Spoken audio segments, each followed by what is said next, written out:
Hello, Internet! As Leaf season rumbles on, they experience their first two losses, one of them coming against the Stanley Cup champions. But in other news, we got points in 4 of the last 5 games. No time for a joke here, welcome to the penalty box!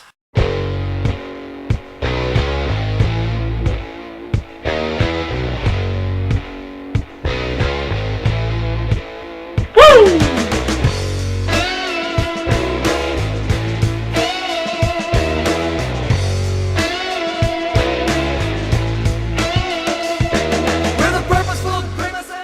Alright, since I've got 5 games to cover, we're gonna do the abbreviated version. Leafs win 3-2 against Calgary.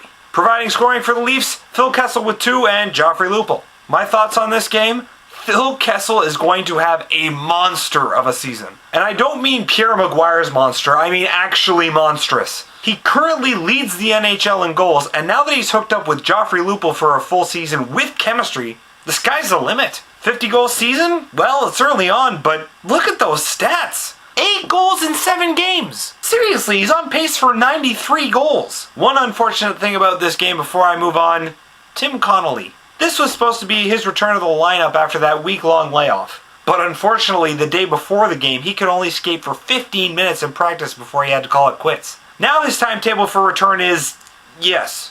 Remember what I said when we first got him? Moving on, the Leafs experienced their first loss of the season in overtime against the Colorado Avalanche, 3-2. Toronto scores Phil Kessel with his 6th of the season in the first period, and Nikolai Kulemin tying it late in the third. But it wouldn't be enough as Davy Jones pulls a sweet move out of his locker to get around Reimer and put it away in overtime. And with that obscure reference, J.S. Giguère gets revenge on his old team with the win. My thoughts on the game? The Leafs really didn't deserve this one. It was all across the board. Colorado outplayed them in virtually every way, including netminding. Pains me to say that, but don't for a minute think that I regret letting J.S. Giguère go. As a microcosm of the game, consider Dave Steckel, who has been fantastic so far. Against Colorado, Steckel won just 6 of the 13 faceoffs he took. This for a guy who led the NHL in faceoff percentage. But hey, the Leafs managed to battle back late and get a point out of it, and that's something good teams do. Give themselves opportunities to steal points. Next game on the docket, the Leafs finish off their 5-game homestand with a win, 4-3 in the shootout over the Winnipeg Jets. Providing scoring for the Leafs, Phil Kessel with 1 and Joffrey Lupul with 2 and a broken net count. And of course, Matt Fratton with the winner, but not really because it was in the shootout. Like Kadri, he scores his first NHL goal before his first NHL goal. Speaking of Kadri, just before this game, he was assigned to the AHL after recovering from a blown knee he suffered in the preseason. But that would last only 1 game as Armstrong got tangled up on the boards in the first period and came up clearly favoring his left ankle. He gets placed on the injured reserve, Kadri comes up to replace him, and the team says that Armstrong's out indefinitely. Also out after this game, Clark MacArthur misses the game in Boston with a lower body injury. But on to the positives. With this game, the Leafs are 4-0-1, grabbing 9 out of a possible 10 points at home. That's what you want to see at the start of the season. The longer they can keep the wins coming, the better. And like the Colorado game, I'm not sure the Leafs really deserve to be in this one until the third period. I mean, yeah, they had one hell of a third period, but Winnipeg's goalie Andrei Pavelec was fantastic, almost denying them from even getting to overtime.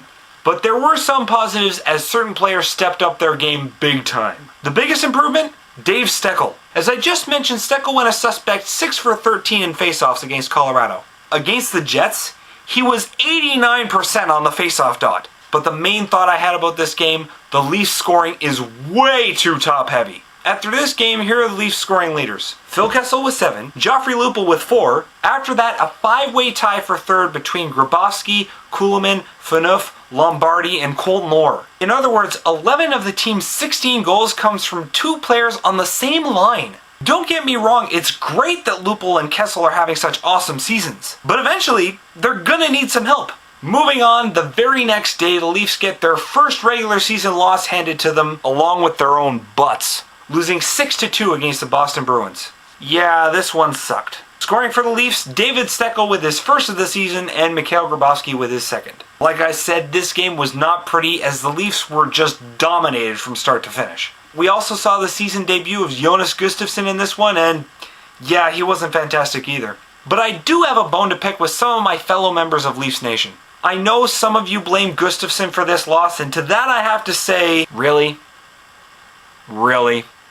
I mean, yes, he wasn't stellar, perhaps he should have had a couple of those, but he got no support from his D-core. He was, plain and simple, hung out to dry. And that's something the Leafs need to work on. If we need someone to play a stellar game like James Reimer every single time to give us a chance, that's a problem. But this loss gives the Leafs as a whole a wake-up call. In the past few games, as I've mentioned, the Leafs have played badly throughout, only to rally back in the third to steal a point or two. Well, against good teams like Boston, that simply won't cut it. I mean, seriously, look at the Leafs' competition so far this season. Yeah, you can make a case that Colorado isn't as bad as everyone says they are, but you still have the Canadiens, Sens, Flames, and Jets all with losing records coming out of the gate. Man, Canadian teams suck this year. But to drive my original point home, you need 3 periods of good play to win against good teams, not just a strong third period push. Final thought of the game, on the Grabowski goal, rookie phenom Jake Gardiner gets the first point of his NHL career.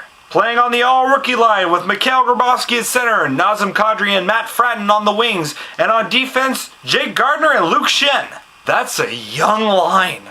But this is great for Jake Gardiner, who also, in spite of being on the wrong end of a 6-2 loss, somehow wound up a +2. And moving on to the final game, the Leafs win a heart-stopper in the Bell Center, winning 5-4 in overtime against the Montreal Canadiens. Providing scoring for the Leafs, Dave Steckel, Phil Kessel, Dion Phaneuf, Nikolai Kulemin, and Mikhail Grabowski chipping in the overtime winner. That's the kind of score sheet you want to see, spreading the wealth around. This game started off scary for the Leafs as James Reimer in the first takes an elbow to the head, clearly shaken up on the play, but he stays in. Not so fast, as he will not return for the second period, getting pulled with what doctors call whiplash-like symptoms, and in comes Jonas Gustafsson for the rest of the way. And he does adequately, keeping the Leafs in it, stopping 15 out of the 18 shots he faced for the win. After the game, it's revealed that Reimer got pulled more as a precautionary measure than anything else. The Leafs didn't want his soreness turning into an injury this early in the season, so they erred on the side of caution. He'll likely be ready for the next game on Monday.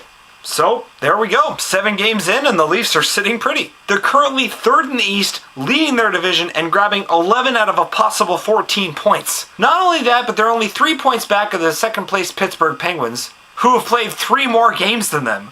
They'll be facing tougher competition this week with games against Philly, New York, and Pittsburgh coming up. I'll see you on the other side. Go Leafs, go!